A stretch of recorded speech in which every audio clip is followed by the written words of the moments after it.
All right. Thank you everyone for coming and taking time out of your afternoon. I just wanted to kind of walk through our new salary survey. Our IT team has been very busy the last few months recreating this for us, and I'm kind of excited for the first year to use the new program. So I will just walk you through how you will do this. I have opened fiscal year 2024 to allow new surveys. So if you wanted to get right on it and do it after this webinar, you are more than welcome to. Otherwise, I will send out the official welcome email probably tomorrow that will have a link to this recording for that you can either reference, or if someone was not on the call that you wanted to send it to.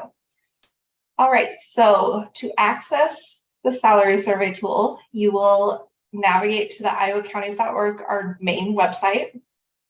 You will click resources and scroll down to salary survey. See if it loads. All right, this is what the new survey looks like. When you first log in, you're going to go to the top right-hand corner and click login.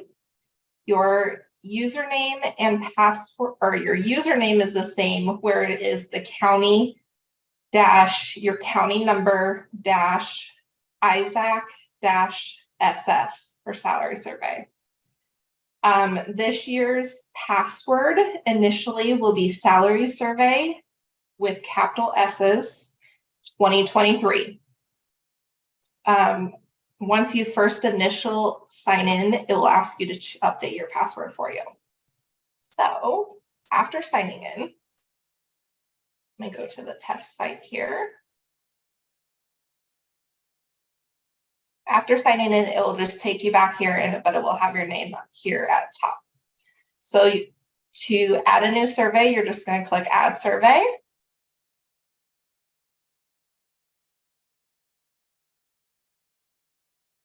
Here, you will not have these options. It will show the county you're assigned to. So for test purposes, I'm going to be Lucas today. And then you'll select your fiscal year you were reporting on, 2024. You'll begin.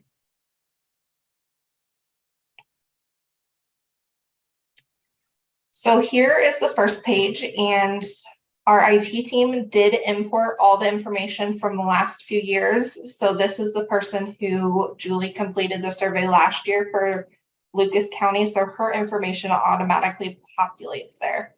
If for some reason you have a deputy auditor completing the survey, or an HR person, or this person's no longer there, you can more than welcome update your information, update your email and phone number, that kind of stuff. All this is editable except your county. You will also notice over on the right-hand side, it kind of keeps a good log of when you've logged in, who's changed things and who's submitted things. So you can kind of see that as we go through. The next page here. So setting up your county departments. So all the elected departments within your county are already pre-checked, and you can't uncheck any of that information. But you will want to go through and select your non-elected departments. So any of these departments that you have, I know not every county has every department. That's why we didn't pre-select it. But the more you fill out, the more useful this tool is. Down here at the bottom, the green check mark checks everything if you'd like, and the red unchecks everything. So just for the purpose of this webinar and to keep things short, I'm just going to select one non-elected department so you can kind of see what that screen looks like. We continue. All right. First, we go through the department questions. This was asked on, I think, near the end of the survey in our previous version, but you just select the number of surveys you currently have and what district plan you use. And then if your supervisor's chair has a stipend, you would enter that information. You can also make comments if you would like to the right.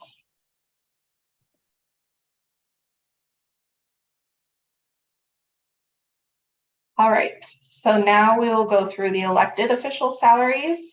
The department heads of that position will automatically populate here.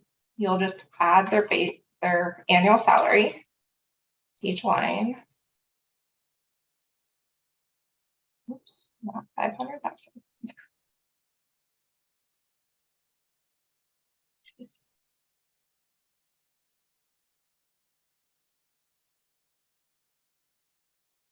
And then you'll want to make sure you enter if they're full-time or part-time individuals or seasonal, depending on your department, and how many years they have been doing it.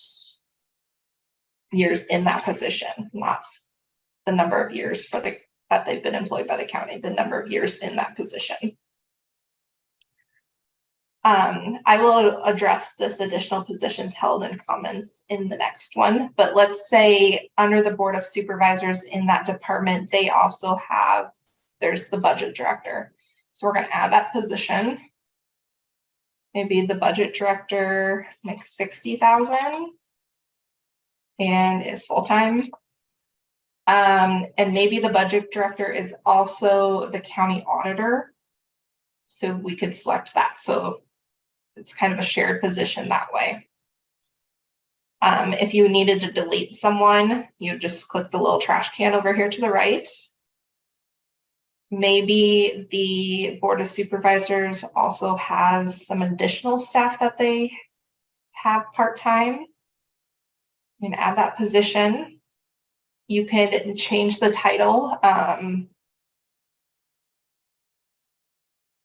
If you'd like, maybe they make 45,000 and there's 2 of them and they are part-time. So you'd enter them like that. And then you'd save and continue. So this is going to take us through, I will try to be a little fast at this, but this is going to take us through each of the elected official screens. So as you see, the county attorney automatically populated for us. And maybe the county attorney is part-time. So we'll add them. They have additional staff or an assistant county attorney. So we'll add an assistant for maybe 80, who's also part-time.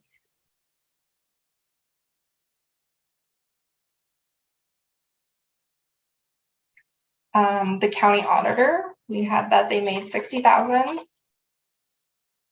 They're full-time. And they have been working for, I think I missed that on the county attorney, but you'll want to make sure you add their years in that position. And maybe the county auditor has 2 deputies. We're also full-time.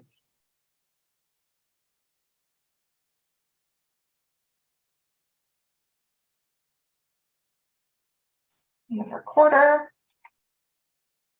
Again, the department head, which is this checkbox here, will also automatically populate in each screen. You would just need to add any additional staff if there is any.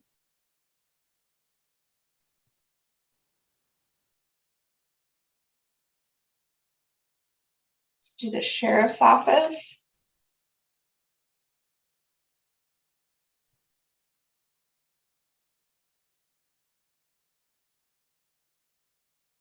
Under the sheriff's office, you'll also see the jail staff that you can add. I know that is one of the questions that we get from several counties is they want to know how much jail staff other counties similar in their size have. We did add that option. They are not the primary position or department head, so you wouldn't click that. And maybe there are 6 of them.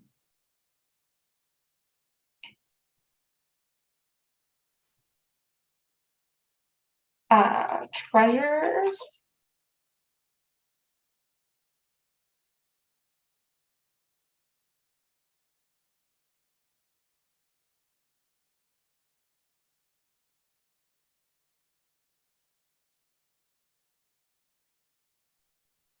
Molly, we've had a couple questions. Do you want to answer those now or at the end?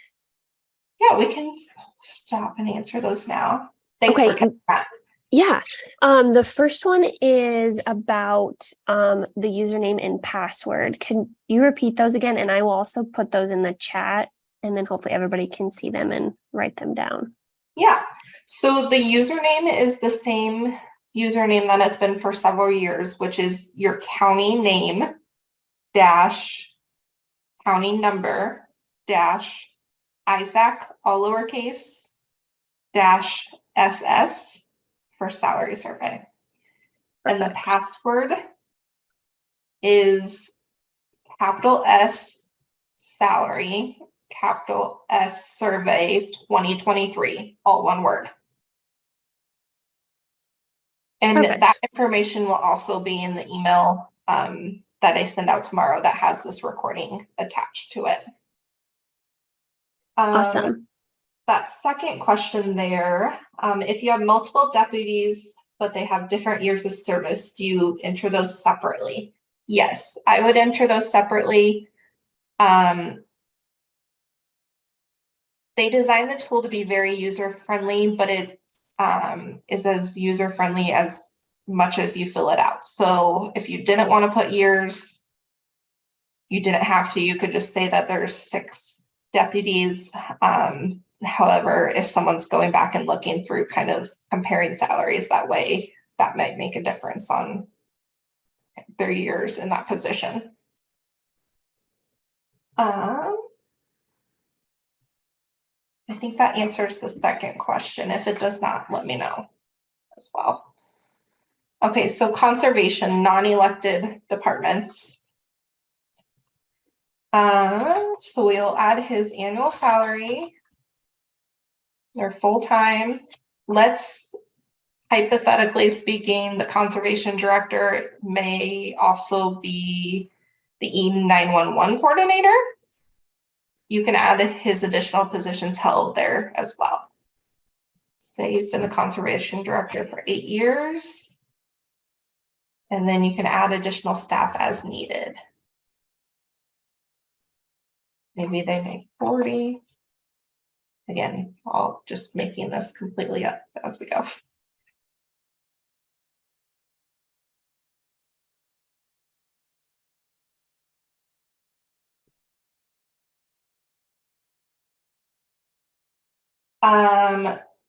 Question in the chat. Do you want deputies and supervisory staff or all staff? I would suggest all staff. And when we get to the end, the totals, it will automatically calculate that for you. Can you enter a per hour rate? No, it's an annual salary only. So you'd want to figure out based on their prior year hours what that annual amount would be.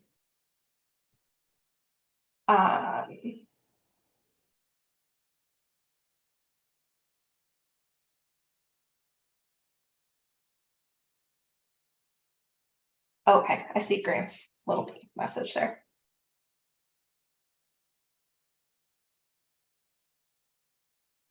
All right, next screen. Oh, it will air out if you leave something blank. So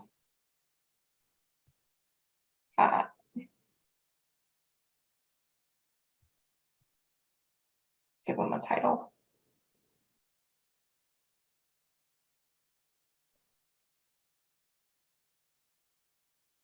Totals. So first it's going to ask a little questions. These are very dynamic for us, so we can switch them up every year if we need to. Do you offer flexible telework or remote work? And then it will count the full-time, part-time, and seasonal employees from the previous elected and non-elected screens. However, if you missed something or you didn't want to enter maybe some seasonal positions under there, you can also override this. So let's say there's 12 seasonal employees. Again, you can always comment here if you want further explanation of your answer. It will also let you go back to one of these if you want to make changes as well, and you can refresh. Molly, can I chime in really quick? Yeah.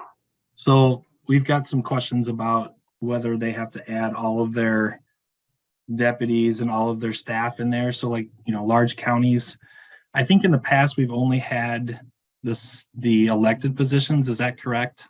Or the department heads? Department heads, right? Right. So we're kind of leaving it up to the counties, whether they want to add all their deputies or whatever, but, keep in mind the information that goes into this would be more robust if we had all the information, but I get that if you don't want to put all the deputies in or all your other staff in, that's fine too. But on this total page, if you've put it in prior, it'll automatically add that to here. But otherwise, you have to go in here and adjust for your full-time, part-time county employees. So.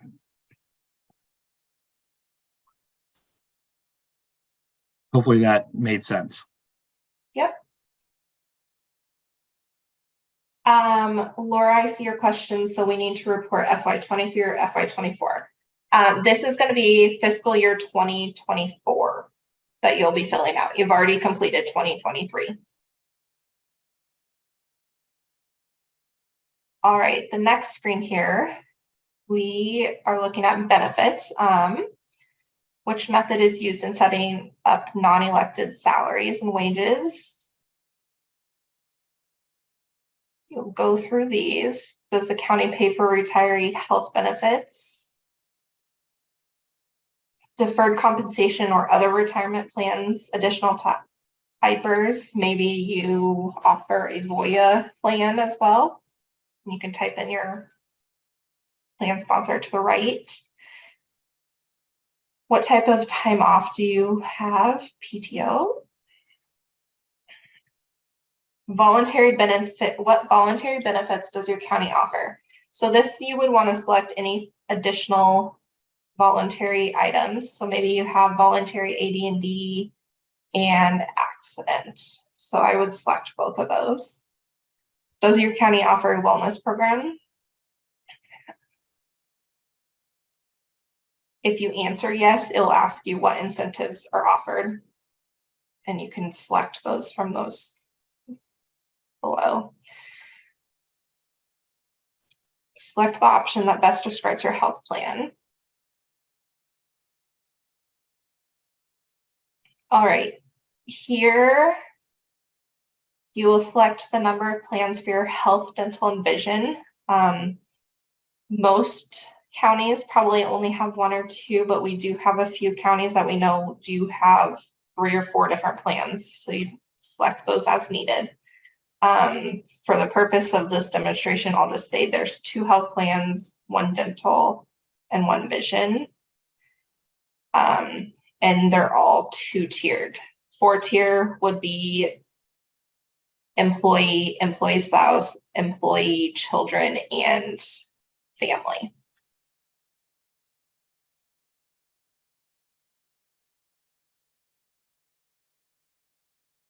So this will help you fill out the next screen. You should do 4-tier on vision, just Okay. so they can see what it looks like. 1 second. I'll go back and do that. Previous.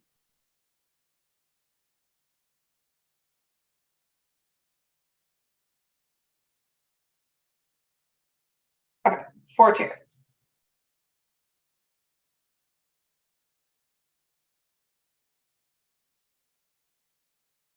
All right, so this is just going to ask you the provider name and the monthly premium and the percentage paid by the county versus employee. These are the same kind of questions that we asked previously, but we extended it to accept all the plans you may offer.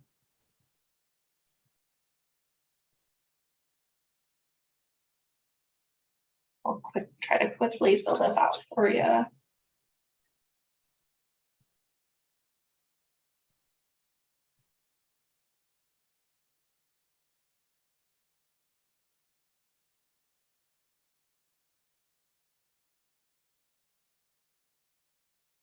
So if your county pays 100% of single, you would do just 100 and 0.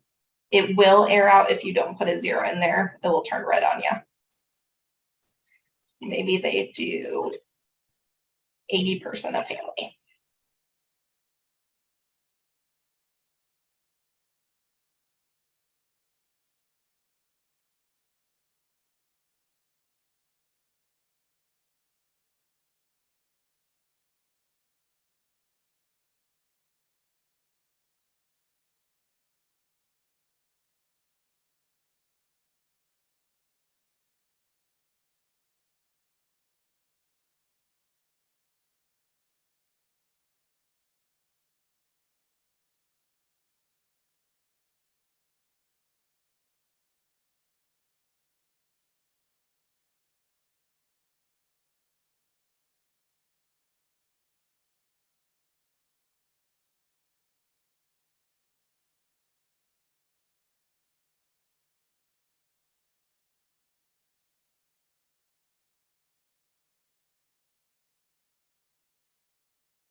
Maybe your vision also is 100% paid by the employee, which I know in a lot of cases it is. So you would, again, you just do 0 and 100 across the board.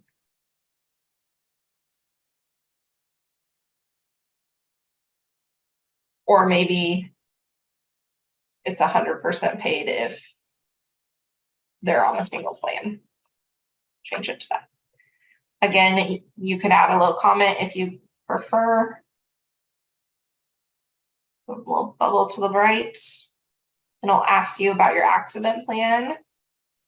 Again,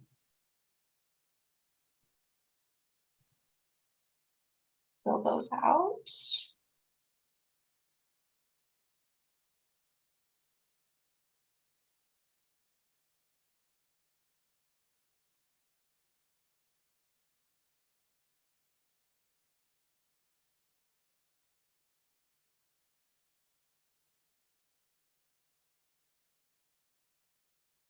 Oh.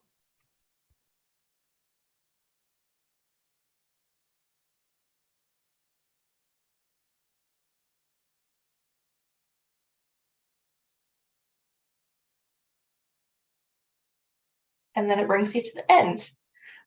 Once you submit your survey, I will show you how we have this export survey tool. And it will create a nice PDF that you can print or save to your computer. Let's see if it opens here.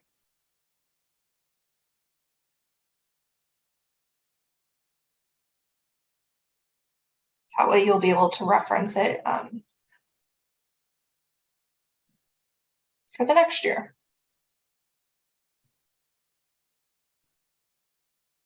So we'll create all your answers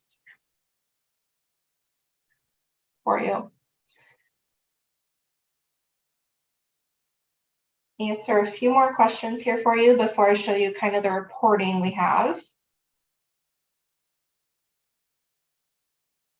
If the county pays family insurance just for elected officials, how would we enter that information?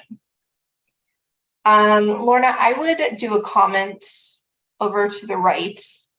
I would do the majority of your staff and then comment over to the right that the county pays insurance for the elected officials. Our county contribution for vision is $1. How would I put that in?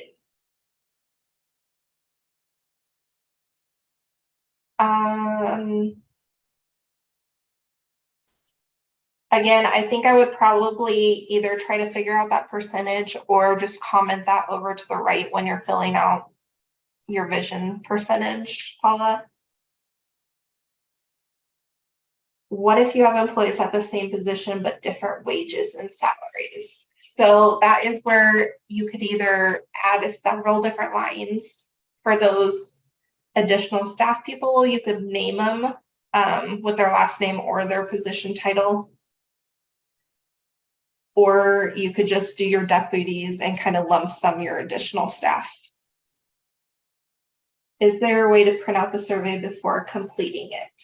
Yes, so that export survey button was actually there prior to me submitting it. So you could actually export it and go back in and save it or submit it later if you would like to. If stipends are paid for elected officials other than supervisors, is there a place for that? There's not a specific place for that, but there is always that comment bubble to the right where I would add an additional stipend information there.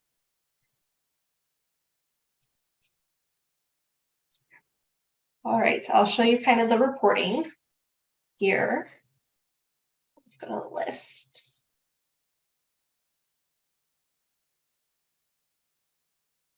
These are the same reports, just in a little different format that you previously had access to. You can view them in PDF, Excel, or on screen. That's the difference of the three there.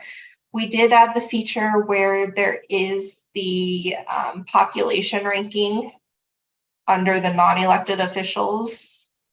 So you will be able to see that information once it's uploaded and reporting becomes available. So all that information's there. So you can scroll across.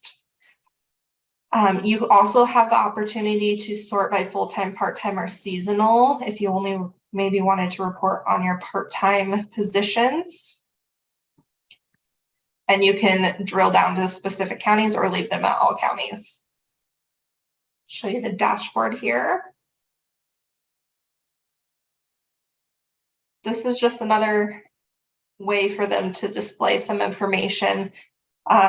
This first map one is the county benefits. So you can hover over what county you're looking at and see how they answered those county benefit questions within the survey and compare it to counties of your like size. The consumer price index. The consumer price index still won't be updated until October of 2023. So you won't have that final information until right around when your compensation boards need it. And then county salary and employment info, you can select all counties, or you could drill down to your specific county if you wanted to see different positions here. Let's look what it looks like for Black Hawk here. So it shows the non-elected salaries up above. It shows the elected for each, just a graph chart. And then it will show your total county employees. And then if you had any seasonal in previous years as well.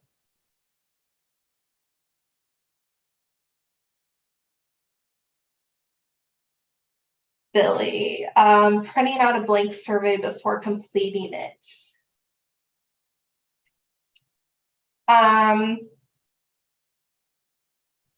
Currently, there's not a way to print out a blank survey, but I'll work on something like that to see if we can get kind of the questions that are asked and then what staff you're looking for. I'll work on that this afternoon and make sure that there's something similar to that walks through each screen included in the email that I send out tomorrow with the recording of this.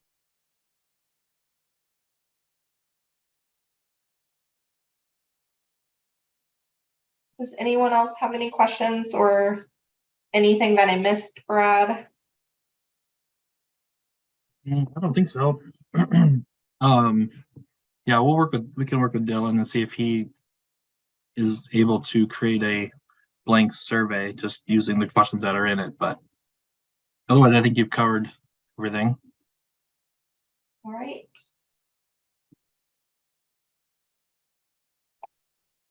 All right, if you have any questions, just reach out to myself or Brad or the support at ISAC or iowacounties.com, and they'll get that to us. Again, I'll send out the official email tomorrow that things are opened up, but it is opened this afternoon if you wanted to get a jump start on it.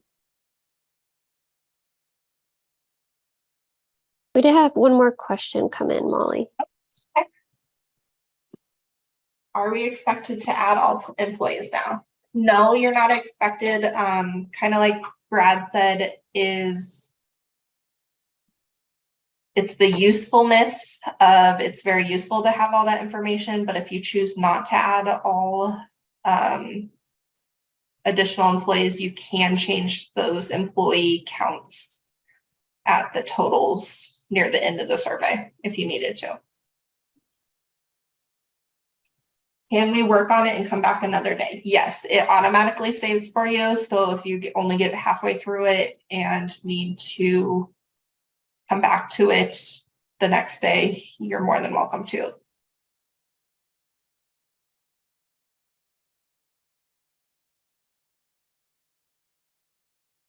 All right, thank you guys. Have a great afternoon.